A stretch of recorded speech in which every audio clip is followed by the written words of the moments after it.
Masuk ke materi kita. Materi kita hari ini jadi materi yang ketujuh ya, yang terakhir. Baik, kita akan mulai. Saya share screen dulu. Harapkan semua bisa menyimak dengan baik dan juga mencatat hal-hal yang perlu agar tidak lewat begitu saja. Jadi bisa nanti ada yang diingat atau dengan adanya catatan bisa kita baca ulang. Materi ini juga saya akan rekam dalam bentuk video sehingga mungkin khususnya bagi yang tidak datang bisa nanti melihat penjelasan lewat video, dan juga yang sudah mengikuti bisa juga melihat lewat video secara ulang sehingga semakin mengerti. Dan materi kita di chapter yang ketujuh ini yaitu sasaran manajemen project ya. Sasaran tentu setiap proyek itu mempunyai sasaran. Terus bagaimana untuk mencapai sasaran itu juga ya. Oke, di sini sasaran manajemen project untuk konstruksi. Kita lihat di sini ada aspek pengelolaan biaya ya, aspek pengelolaan biaya. Tentu setiap proyek itu harus diestimasi atau ditentukan berapa biayanya. Dari itu kadang-kadang ketika ada proyek itu berbagai perusahaan akan memberikan tender gitu, akan memberikan penawaran ya. Tentu dicari nanti dari yang masuk itu dipilih lagi, dicari yang mana yang paling bagus, bukan hanya soal murah ya, tapi tetap diperhatikan juga mengenai waktunya, kemampuan untuk menyelesaikan, dan juga kualitas dari proyek setelah selesai. Berarti bisa dilihat dari bahan bakunya apa yang digunakan, dan juga tentu SDM-nya yang mengerjakan proyek tersebut. Ya, di sini yang pertama, di sini katakan perencanaan alokasi sumber daya, ya, sumber daya manusianya bagaimana gitu ya. Untuk mengerjakan satu proyek logistik seperti itu, tentu diharapkan adalah orang yang mempunyai pengetahuan bagaimana mengerjakan suatu proyek di logistik. Biasanya kalau proyek di logistik itu udah berbicara mengenai barang-barang atau impor atau distribusi barang-barang yang besar biasanya, umpamanya kalau kami biasanya karena di beberapa perusahaan itu memang sudah memiliki departemen project, jadi khusus mengerjakan project. Biasanya ada departemen project, ada departemen oil and gas. Sebenarnya oil and gas itu bagian dari project juga, cuma dia lebih fokus untuk uh, untuk mengerjakan dua yang tadi, yaitu untuk minyak dan juga gas bumi ya. Jadi diperlukan tentu sumber daya manusianya yang capable, yang mampu menyelesaikan pekerjaan dengan baik, bisa sesuai dengan target-target yang diberikan dan tidak mengurangi kualitas ya. Di sini ditulis kualifikasi dan kuantifikasi ya. Kalau di logistik itu ya tentu kualifikasinya kalau bisa yang lulus dari kampus yang ada jurusan logistiknya. Kalau mempunyai pengalaman juga itu menjadi nilai plus. Pengalamannya juga harus di bidang yang sama. Jadi di sini ada kualifikasi. Sama kalau kita umpamanya melihat ada lowongan kerja kan di bidang logistik, umpamanya logistik manager, apa sih kualifikasinya? Ada mungkin minimal S1 dari jurusan logistik, ada minimal 3 tahun berpengalaman di bidang sama, bisa bekerja sama, bisa memimpin bisa bahasa Inggris secara lisan dan juga tulisan, bisa bekerja keras, macam-macam. Itu dibuat persyaratan atau kualifikasinya ya. Kemudian juga berapa banyak yang dibutuhkan, personnya, berapa orang yang dibutuhkan untuk satu project gitu ya. Jangan sampai kurang juga dan jangan sampai berlebih, tapi tepat. Tentu tuh dari awal udah dihitung karena nanti semua kan harus dibayar. Tenaga kerjanya itu harus dibayar. Di sini ditulis jam kerja ya, jumlah jam kerja, tenaga kerja, materialnya atau bahan bakunya dan juga peralatan ya. Peralatan apa? Di mana lokasi proyeknya ya. Kalau biasanya proyek ada yang kadang-kadang umpamanya untuk Pertamina itu di tengah hutan, ada yang di tengah laut, ada yang di gunung. Kalau pertambangan emas itu kadang-kadang ada yang di gunung. Kadang-kadang ada juga proyek, kami pernah ada proyek pembangunan BTS. BTS itu tiang-tiang untuk mendapatkan sinyal, tiang-tiang seperti tiang listrik itu, BTS ya. Itu seluruh Indonesia dan kadang-kadang itu sampai ke desa-desa, ke kecamatan, nah seperti itu. Tentu sebelum mendapatkan proyek itu kita udah hitung kira-kira bagaimana, berapa lama kerjanya, terus tenaga kerjanya dibutuhkan berapa orang, terus bahan bakunya biasanya impor ya, bahan bakunya itu impor, ada juga sih sekali sebagian yang lokal dan juga peralatan untuk ke sana ya. Nah, setelah diestimasi tadi semua ini perencanaan sumber dayanya, tentu diestimasi lagi berapa biayanya ya. Mulai dari kalau kami biasanya katakan pre-operation, mulai persiapan itu udah diestimasi biaya sampai dia selesai ya, sampai selesai. Terus rencana anggaran biaya atau RAB, rencananya kira-kira berapa gitu kan, dan analisa biaya, dianalisa juga biayanya, dan juga ada detailsnya, jadi nggak hanya umum gitu ya, tapi ada detailsnya, umpamanya kalau project itu biasanya ocean freight-nya berapa, biasanya kalau umpamanya membangun satu pabrik gitu ya, entah itu pertambangan, itu kita import semua bahan-bahannya pakai master list itu, sampai saat selesai. Jadi itu diimpor nanti umpamanya ada satu master list itu biasanya semua barang-barang yang dibutuhkan. Nanti diimpor sebagian dulu, nanti dikurangi di bea cukai ada bagian pemotongan. Umpamanya dari 100.000 kuantitinya udah masuk 1.000, berarti kan dikurangi 100.000, dikurangi 1.000, nanti datang lagi dikurangi 2.000, dikurangi sampai nanti jadi nol. Biasanya habis berarti udah diimport dan diharapkan proyeknya udah selesai. Jadi ini harus rencana anggaran biaya ini harus jelas ya. Nggak hanya meraba-raba, nggak hanya memprediksi, tapi benar-benar sudah tahu, ya kalau kurang sedikit atau naik sedikit itu normal gitu. Tapi kalau terlalu jomplang, terlalu banyak perbedaannya, itu yang bisa menjadi masalah. Terus pengendalian anggaran ya, harus dikendalikan anggaran. Jangan dia bangun satu apa namanya proyek itu, entah itu pertambangan, baru setengah, baru separuh pekerjaan, ternyata anggaran sudah habis ya. Bisa terjadi. Kadang-kadang bukan karena boros ya, tapi karena inflasi umpamanya. Biasanya dulu ketika rupiah itu $1 itu cuma 2.500 rupiah, kita impor barang masih normal-normal aja. Tapi di tahun 97-98 ketika terjadi krisis moneter di Indonesia bahkan di dunia, harga dolar itu dari $1 2.500 sampai ke 17.000 per dolar. Dari 2.500 sampai 17.000. Di situ orang benar-benar tidak bisa impor, tidak kuat impor karena barangnya itu tiba-tiba naik, ya, tiba-tiba naik. Tapi ketika krismon itu juga orang yang punya rekening dolar, yang punya tabungan dolar, tidak ngapa-ngapain.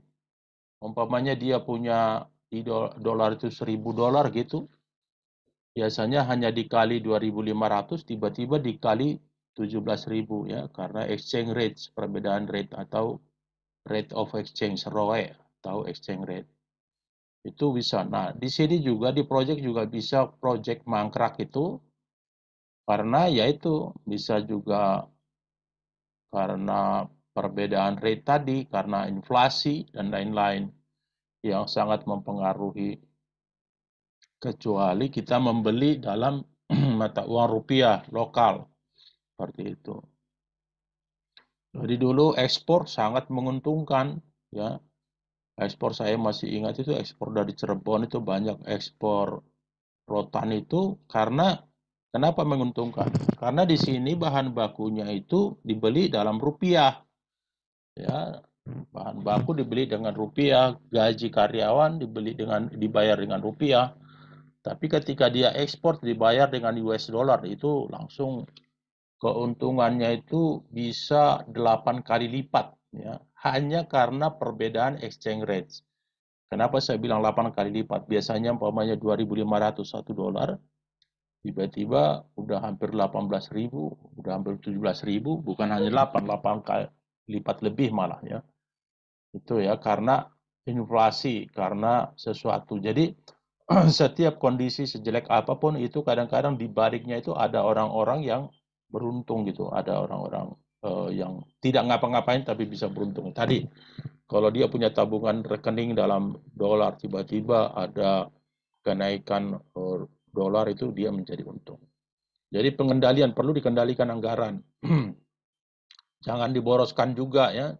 Jangan entertain customer, ternyata entertain bukannya customer tapi dirinya sendiri gitu. Kemudian dalam aspek pengelolaan biaya ini ada supervisi, ya, controlling. Semua harus supervisi. Makanya ada apa istilahnya di orang Chinese, ya. Kalau orang Chinese itu nggak pernah mempercayakan bendahara atau bagian keuangan itu kepada orang lain, tapi biasanya kepada bosnya langsung pegang duit. Bosnya atau keluarganya yang pegang bagian keuangan, bukan orang lain. Orang lain mungkin bisa mengerjakan operasional, customer service, manage, marketing and sales, dan lain-lain. Tapi kalau bagian keuangan dia keluarga. Karena uang itu sangat-sangat apa namanya ya, uang itu sangat-sangat bisa menggoda orang untuk melakukan satu kejahatan. Walaupun awal-awalnya baik, tapi dilihatnya tidak ada kontrol terhadap uang, itu bisa diambil untuk keperluan pribadi. Jadi saudara sendiri juga kan kalau sudah mengenai uang, kadang-kadang saudara juga tidak kenal, ya, karena uang, ya. Banyak keluarga yang berantem, keluarga yang apa namanya tidak akur karena yaitu masalah keuangan. Di perusahaan juga banyak gitu, 3 sahabat membangun satu perusahaan gitu. Awal-awalnya ketika sulit masih kompak gitu, ya. Tapi setelah beruntung malah mulai cari keuntungan sendiri, mulai berpikir, wah kalau karena nggak saya, mana maju nih perusahaan seperti itu. Itu yang terjadi kalau masalah uang. Jadi harus ada di sini dikatakan supervisi, kontrol yang ketat, ya. Uang jangan sampai disalahgunakan sama orang lain, disalahgunakan sama pegawai sendiri atau manajer sendiri. Biaya cuma 50.000, dibilangnya 500.000, 450.000 lagi masuk kantong pribadi. Itu bisa korupsi namanya, ya. Mengambil keuntungan yang bukan haknya dia, ya. Padahal sudah mendapatkan gaji. Di awal-awal biasanya banyak yang jujur dan susah orang jujur sampai akhirnya, ya. Susah ketemu orang seperti itu. Tapi orang-orang yang jujur itu suatu saat pasti menikmati hasil kejujurannya. Saya terus terang aja, saya banyak mendapatkan bisnis itu karena kepercayaan orang gitu. Karena mungkin dilihat kita jujur, ya. Ini nanti kalau mati, ya, ini kayaknya tinggal 10 menit lagi. Kalau mati nanti kembali lagi diklik lagi Zoom yang tadi agar kita kembali kita lanjutkan, ya. Karena ini banyak ini materinya. Ya, ada pertanyaan Kak? Kalau ada pertanyaan silakan, ya.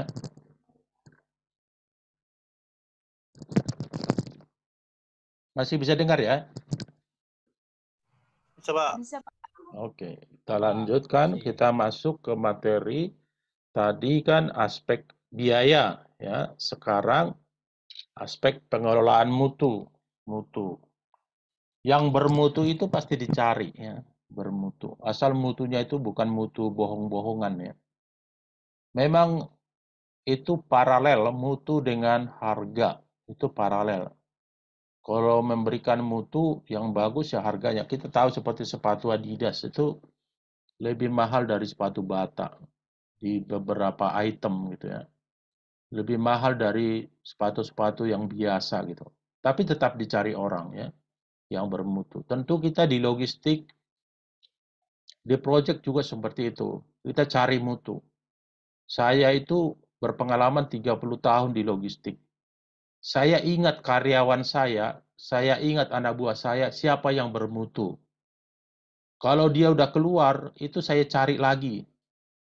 Kalau pas ada lowongan, saya cari lagi. Kamu mau nggak join sama saya di sini? Seperti itu. Karena bermutu. Pinter, rajin. Soal pinter mungkin bisa itu. Tapi rajin, jujur, seperti itu. Susah cari orang jujur. Orang pinter banyak. Susah cari orang yang punya motivasi kerja, yang tidak terlalu hitung-hitungan seperti itu. Kita cari sendiri. Tapi kalau ada karyawan kita yang malas disuruh ini iya tapi nggak dikerjakan, dikerjakan tapi salah, dikerjakan tanpa ngecek ulang. Kadang-kadang dalam hati ini orang ngapain lah di sini, kenapa nggak keluar-keluar gitu. Tapi kalau yang bermutu itu kita cari. Kalau bisa jangan keluar gitu dari perusahaan kita. Karena susah cari orang yang bermutu. Kadang-kadang di rumah keluar kita bujuk lagi, jangan keluar, mungkin gaji kita tambahkan yang lain. Nah, itu kalian juga jadi prinsip. Jadi, mana ada sebuah perusahaan mengeluarkan orang yang bermutu, enggak. Kalau orang yang dikeluarkan itu biasanya karena enggak ada mutunya, bahkan bikin susah gitu ya. Jadi itu pelajaran juga bagi kalian nanti, bagi kita semua. Utamakan mutu gitu ya, bukan hanya banyak ngomong. Kalau di marketing, oke lah pintar banyak ngomong, tapi harus benar juga ya. Karena ada istilah di marketing, deliver what you promise. Gitu loh. Apa yang kita janjikan, kita juga itu penuhi kepada customer. Program pengelolaan mutu, ada program pengelolaan mutu. Ya. Dokumen polisi, kualitas, organisasi, pelaksanaan rencana kerja. Ya. Jadi pekerjaan itu, kenapa sih bisa bermutu? Ya itu dimonitor dengan baik. Ya. Terus dikasih istilahnya the best in class gitu loh. Kalau orang Jepang ada istilah itu, the best in class. Kalau dia memproduksi mobil sedan, dia harus menjadi mobil sedan yang terbaik di kelasnya. Ya. Saya di rumah kadang-kadang mengerjakan pekerjaan rumah, saya selalu buat begitu. Harus yang terbaik. Kadang-kadang saya bilang, harus terbaik di Asia, seperti itu. Demikian juga kepada proyek ya, harus yang terbaik. Kalau karyawannya ternyata tidak punya kualitas, kurang, harus dididik.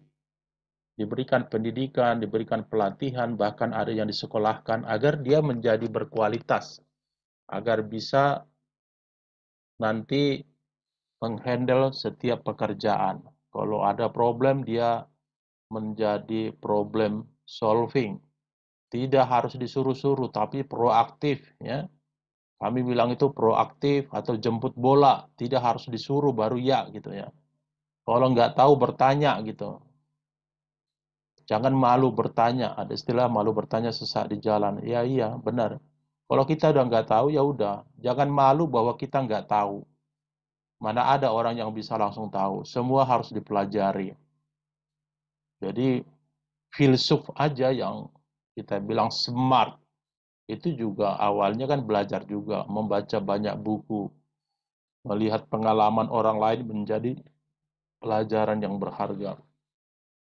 Quality control, ya, QC. Di garment, bukan hanya di garment, di semua sih harus ada QC, quality control. ISO itu juga kan kalau ada ISO, International Standard Organization, makanan juga ada ISO-nya, bahwa itu udah diaudit, udah dicek kualitasnya, di jasa juga ada ISO, di produk atau barang juga ada ISO sekian-sekian. Nah, jadi itu udah diaudit kualitasnya. Kalau di garment itu ada quality controlnya itu yang ngecek barang sebelum diekspor. Kemudian ada kegiatan pengendalian acceptance bila sesuai dengan spesifikasi ya. Jadi bukan karena KKN, bukan karena saudara, tapi karena memang mutu ya. Dan itu kan terlihat gitu. pada akhirnya kan kita lihat outputnya. Walaupun dikatakan bagus, tapi outputnya jelek, nggak mungkin kan? Jadi kalau bagus prosesnya, outputnya atau hasilnya juga bagus. Itu yang perlu, bukan hanya karena prosesnya. Jadi proses juga dilihat juga apakah sudah sesuai dengan SOP, Standar Operasional Prosedur. Terus yang ketiga di sini, quality assurance, ya. Jaminan, confidence, standar mutu atau prosedur, ya. Jamin, ya. Kampus yang bagus, kampus yang besar itu menjamin mahasiswanya itu yang sudah lulus itu bermutu, ada mutunya. Jadi ketika nanti melamar pekerjaan, itu lebih mudah masuk, lebih mengerti, lebih paham, jadi mungkin tidak terlalu lama untuk di training atau pelatihan, karena sudah paham gitu ya. Jangan asal lulus dengan nilai bagus, totonya ketika kerja tidak bisa mengerjakan apa-apa. Itu karena mungkin ya ketika proses mengajarnya mungkin kilat, mungkin nyontek, mungkin dosennya, berbagai macam ya, yang harus dianalisis kenapa hasilnya atau outputnya kurang bagus, maaf. Seperti itu. Kemudian sasaran manajemen project konstruksi ya.